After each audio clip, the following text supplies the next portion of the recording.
Morning, Coach. Good morning. We'll get started with John Clark and then John McMullen. All right. Good morning, Doug. Morning. As you look for an identity for the offense this year, with the way the offensive line played Sunday and you found that running game, do you think you can really lean on that now going forward?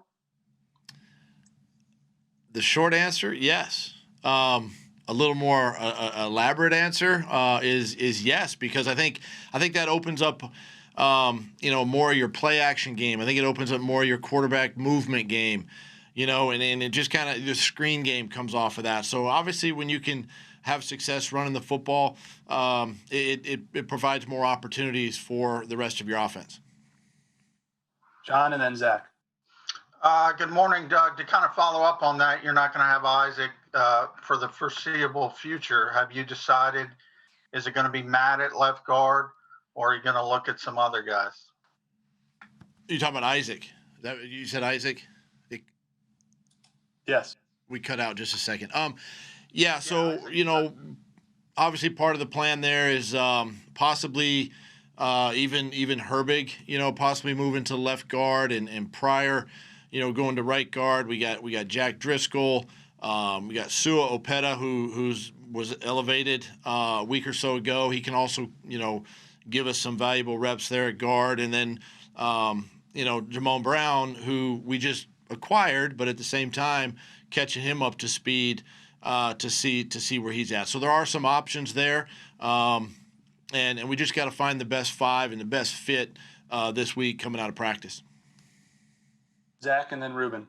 Hey, Doug, you were in 12 personnel about 80% of the snaps on Sunday. Is that a number you're comfortable with going forward? And how do you get more production out of 12 personnel? Well, I mean, we are comfortable in 12 personnel. We feel like we have some matchup, advantages with our tight ends in situations like that. But I think coming out of 12 personnel, I think you got to use it more. Obviously the run game can be a big part of that. With the 12 personnel, your play action passes we alluded to. There's some things that we can do a little bit more to get a little bit more production. Out of that personnel group, it helps you to maybe maximize the protection just a little bit to allow, the ball to go down the field. So there's some opportunities there that we can take a look at. Ruben and then Kristen. Hey, Doug, a little more on left guard. Do you have a sense, is Isaac kind of on the lower end? You mentioned 3 weeks Monday when we talked to you. Is he going to need surgery, or is he do you expect him back in a few weeks? And B, you mentioned Driscoll. With Lane kind of healthy and JP set at left tackle, will Driscoll now work more at guard as you try to get that going? Yeah, with Isaac and how it pertains to his injury, he's going to miss probably a little more than 3 weeks. His is a little more significant. So I think he's going to be down for some, the foreseeable future here. But Driscoll's a guy that, we worked him at guard during training camp. Obviously, he's done a good job for us at tackle. So yeah, he's definitely in the mix to play the guard spot. Kristen and then Jeff. Good morning, Doug. When we had a chance to talk with you on Monday, you mentioned when it came to the messaging with Carson, you were going to have him verbalize to you what he saw from the first 2 weeks and kind of go from there. Curious, what his answer was and where you guys are moving forward here this week. Yeah, today obviously we're back out on the practice field and for me and Carson and really for all the quarterbacks, it's just verbalizing what they see on particular plays, right, during the game. That doesn't necessarily have to be every play, but even some of the good plays. What did they see coverage-wise? What did they see front-wise?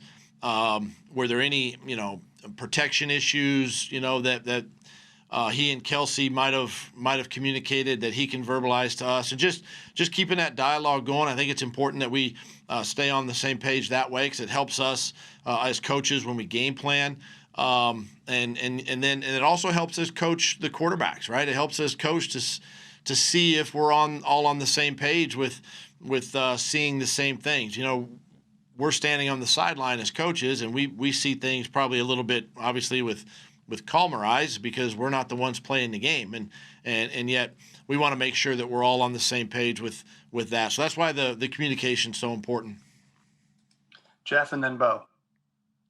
Doug, when we spoke to Jim Schwartz yesterday, he mentioned one of the things that he was concerned about was the defensive response to adversity on the sideline.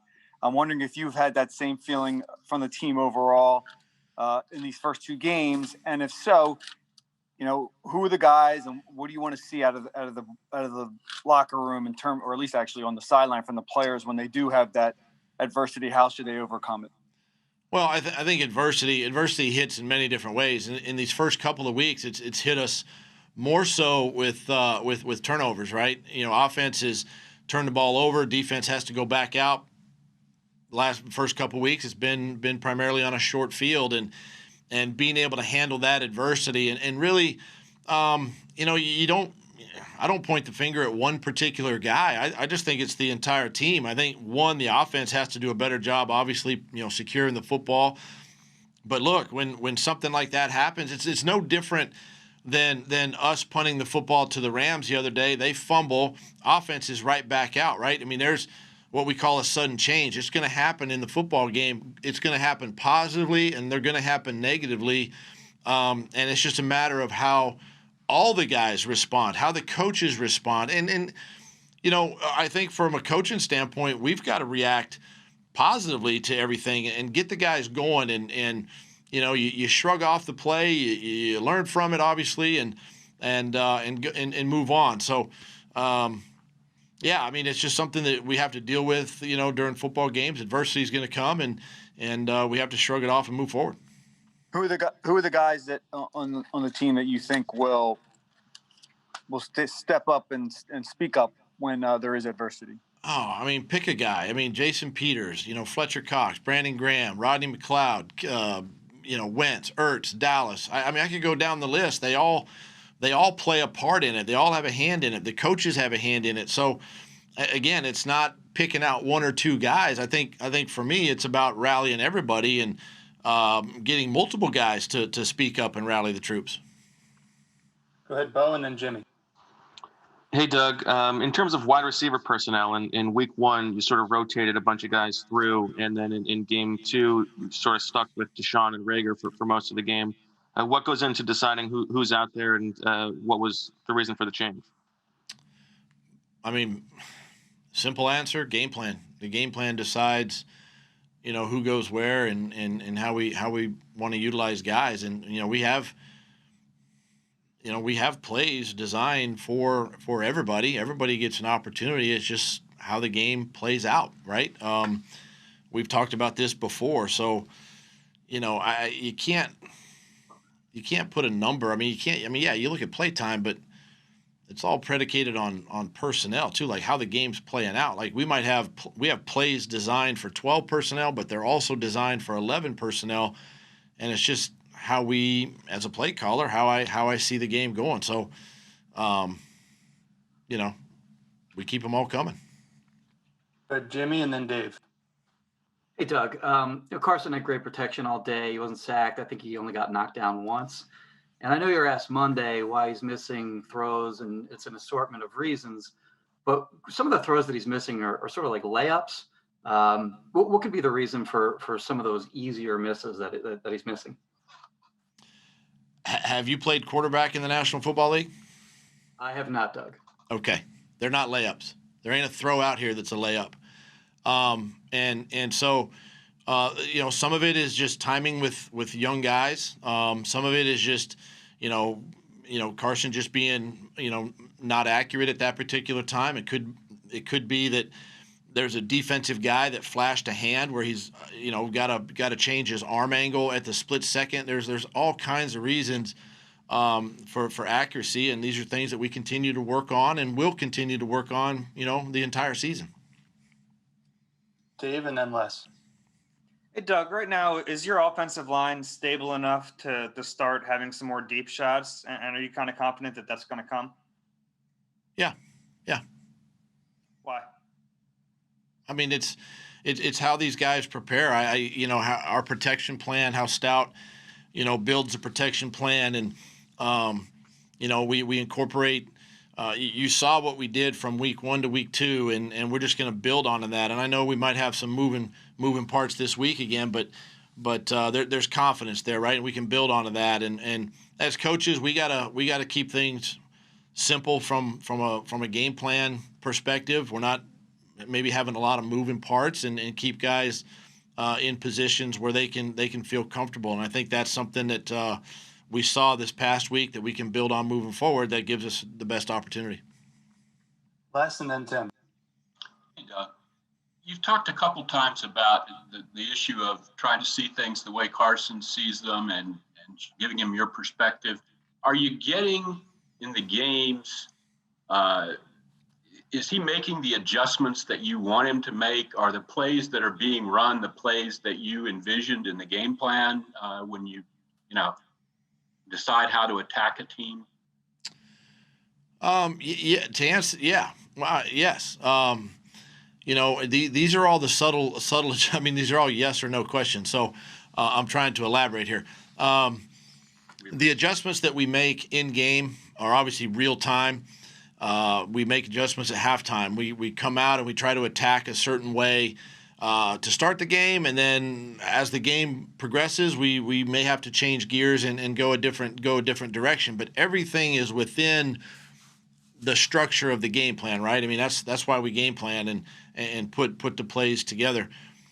Can I do a better job of putting our team in better positions? Certainly. And this is why I evaluate myself every Monday to see if I'm doing that, and how can I help the team, and really how can I help the quarterback? I mean, the ball runs through the quarterback every snap. So I've got to do a better job there. And at the same time, this is where the communication with Carson and communication with press and, Rich during the games and really with the offensive line with Stout, just to be able to make those necessary adjustments so we can, progress as games go on. Thank you. We have time for a couple more. So Tim and then Mike K. Along those lines, Doug, how much freedom and influence does Carson have in the offense? And if you could just take us a little bit behind the scenes on the collaboration process and how Carson's voice has grown.